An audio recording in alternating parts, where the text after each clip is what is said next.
Pag sinabing Aerox, automatic na papasok agad sa isip natin ang sporty looks nito, swabing pormahan na agresibo, at ang hindi matatawarang power nito, at isa pa ang Yamaha sa iilang brand na hindi papahuli pagdating sa advanced na technology. At meron nga ang Aerox 155 version 3 SP. Kaya tumindi pa lalo ang may offer ng Aerox 155 version 3 SP ngayong taon. Sa forma nito, nandyan pa rin naman ang pagka-agresibo, sporty, alam mong may lakas talaga eh. Meron pa rin siyang mga decals. Isa kasi yan sa mga nagpaangas lalo talaga sa Aerox 155. Sporty talaga ang datingan. Lahat ng mga ilaw niya mga boss ay naka-LED na, kaya matipid sa battery at hindi naman nakakasilaw sa umaga kapag ka natutukan ka ng projector na headlight. Medyo nakaangat ang panel niya at TFT display na po yan. At sa kanya namang specs, meron siyang 155cc, liquid cool, single cylinder, FI, 4 valves, YECVT, single overhead cam at may VBA, kaya solid ang performance mula sa low,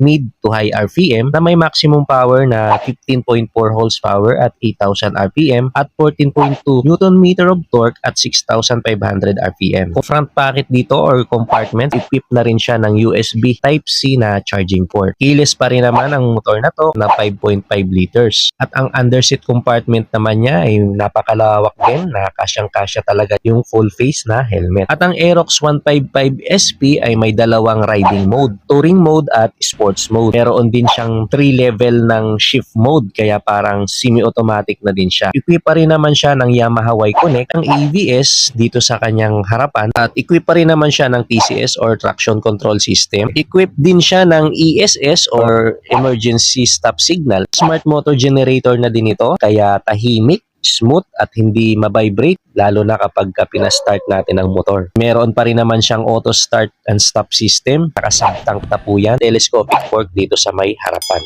110/80 by 14 ang sukat ng gulong sa kanyang unahan at 140/70 by 40 naman sa likod. Disc brake sa harap with ABS, non-ABS naman sa likod, pero ang mahalaga dito ay naka-disc brake na rin. Ang kanyang wheelbase ay may sukat na 1,350 mm. Ang kanyang ground clearance naman ay 145 mm, kaya mataas na po yan. Nung sinukat naman natin yung kanyang seat height ay hindi naman tayo dito nahirapan na sumampas sa motor dahil may sukat siya na 790 mm. Abot na abot ng average height ng Pinoy. Hindi tayo mahihirapan na ibalanse yung motor na to. At sa SRP naman ng Yamaha Aerox 155 version 3 SP ngayong taon ay nagkakahalaga ng 163,900. At kung gusto mo naman ng installment, pwede ka dito mag-down ng 16,400 at 8,053 naman ang magiging monthly mo kung kukunin mo siya ng 3 years.